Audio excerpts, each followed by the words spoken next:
This video is from my series that walks you through how to build a career in film and television production. All right, so let's talk about the industry. The industry is broken up into basically two tiers or two levels. One's the upper level, which is all the professional shit, and then the other is the lower level, which is all the student, free, low pay, non-distribution, festival, shorts, blah, blah, blah. You've seen it. You might have worked on some of it, but those jobs are great to work on, to build credits, to build experience for 2 or 3 times. Ultimately, what we want to do is we want to get to the top tier, right? Whether that's features or whatever you put into top tier. The industry views the tiers as feature at the top, middle tier is TV, MOWs, episodic, to some extent indie film, and then everything else below it, reality, commercial, award show circuit, and we'll go into those verticals a little bit. Is working in feature film still at the top? They still are at the top. The perception in the industry is if you work on a feature, you're qualified, you're experienced, you have a particular way of doing your job at a level of meticulous behavior that doesn't exist in television or indie film. So as far as the execution of, yes, it's still considered top tier. It's also paid the best. The rates in features are higher than they are in television. And same with streaming. And that's just because it's an artifact of the union and guild agreements being structured the way they were in the 1960s, when television was the unwanted bastard stepchild of everything. And there was nothing else. There's nothing else existed except, basically 1-hour dramas were non-existent. They were half-hour, 3-camera Desi-Lou product, right? So anyway, features are still at the top as far as the industry is concerned. Are they the big revenue generators? Absolutely not.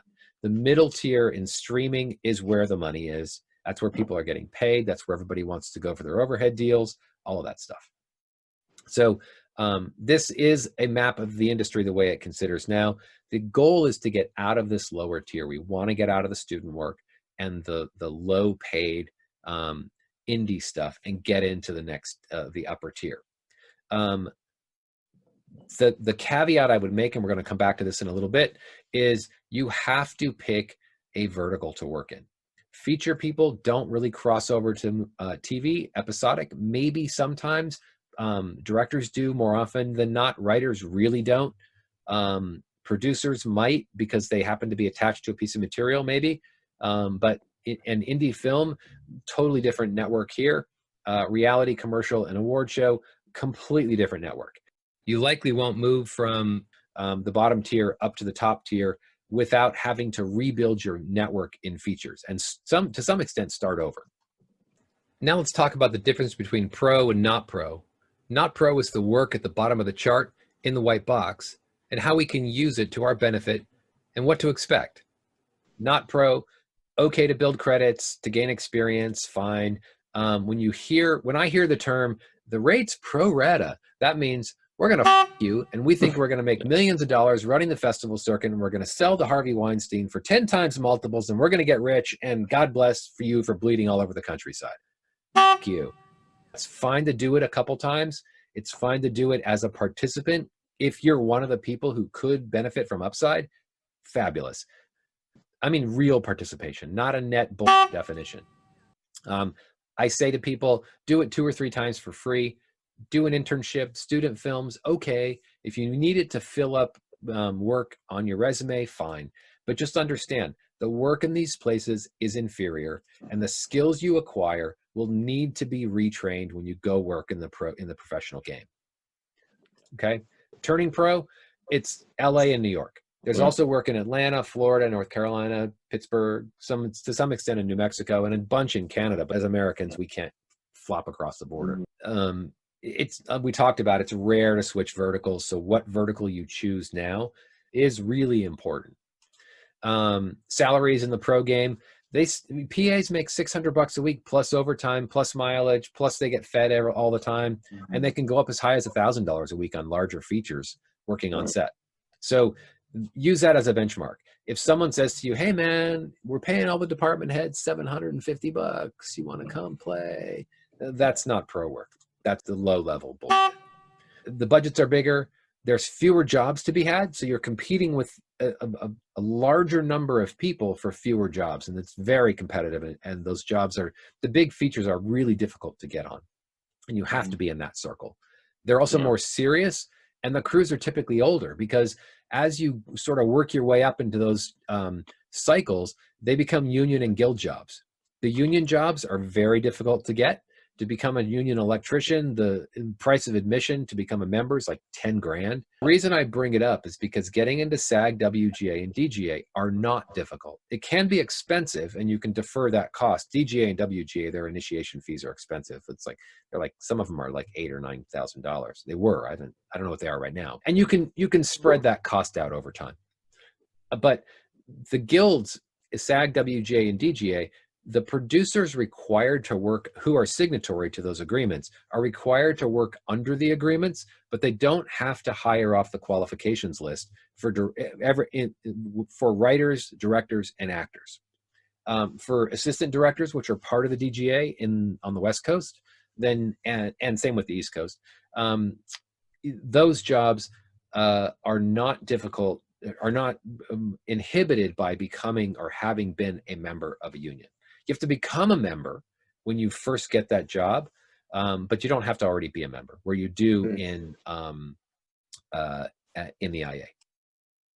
Okay, so what are we striving for in the intermediate term? Obviously, I'm talking about subjects where union jobs are older, they've been around for a while, working on big features or dramatic or drama or hour drama television. Those are things that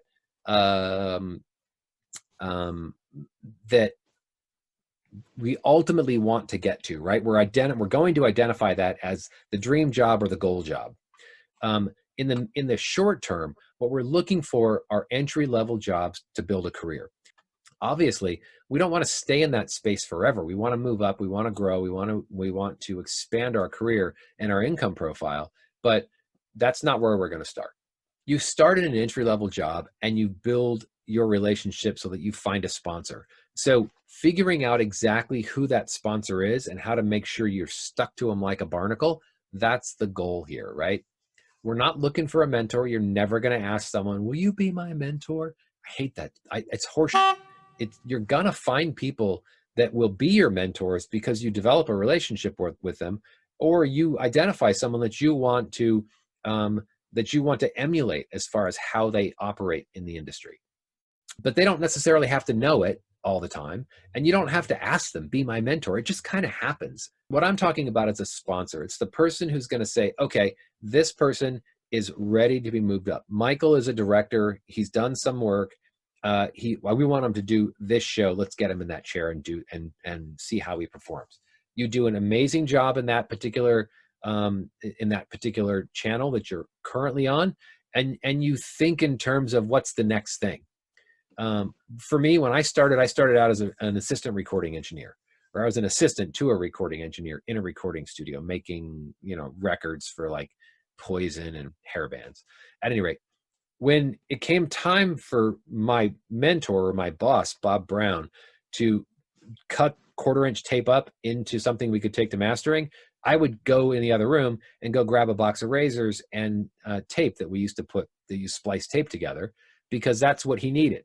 So when he turned to me and said, will you go get me and I was like literally handing them to him because he was going to ask me for razors and a tape. Yep. That's the kind of thing that makes you indispensable to the people who are higher up. So let me add one more thing about the industry and where you start and how you start. If you start your career in a place other than Los Angeles or New York, let's use Florida as an example.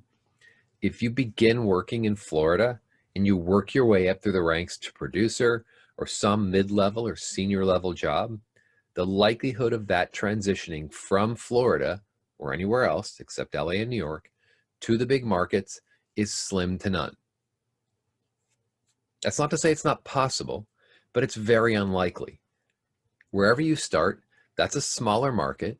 You'll network in that market. You'll work your way up through the ranks. You'll start to earn a salary that's a decent salary. It can be sometimes $2,000 to $5,000 a week in some markets.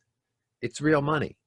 And then you'll come to LA or New York expecting to be able to transition into that same job in a bigger market, and it won't work. I see it happen all the time. So if you want to work in Los Angeles, you want to work in New York, Those two are interchangeable to some extent. You still have to work hard to network in both places, but they are interchangeable.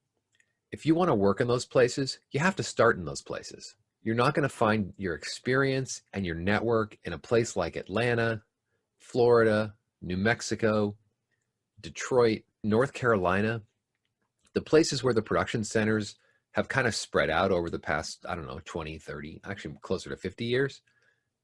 You're not going to find that the work and your level in those markets will translate into the big markets, into LA and New York. So if you want to start, you want to work in LA, you want to work in New York, then you need to start there. Don't start in a small market, expect to be a big fish in a small pond, and then jump into the LA and New York market. It never works. The only way that does work is if you leave that market, you come to the larger market, and you start all over. You start as a PA, you start as entry level, whatever, or you take a real serious haircut on your pay and you go way back from being a producer to being a coordinator or some other job where you came up through the ranks and you learn a trade. But you're not going to go from being a producer to being you're not going to go from being a producer in a small market to being a producer in LA and New York. That's possible as an actor, writer, director. Absolutely. It happens. It's not uncommon, but it really is a shortcut. You're still going to have to re-network yourself in LA and New York in those jobs of writer, director, actor.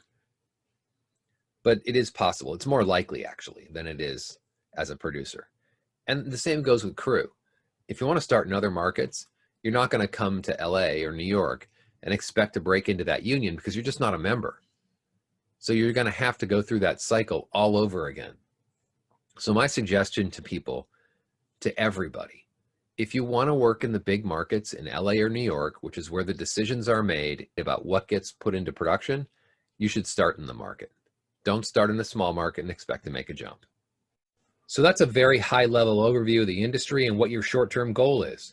Get on a show as an assistant or entry level and become valuable to the person who hired you, and be on the lookout for a sponsor.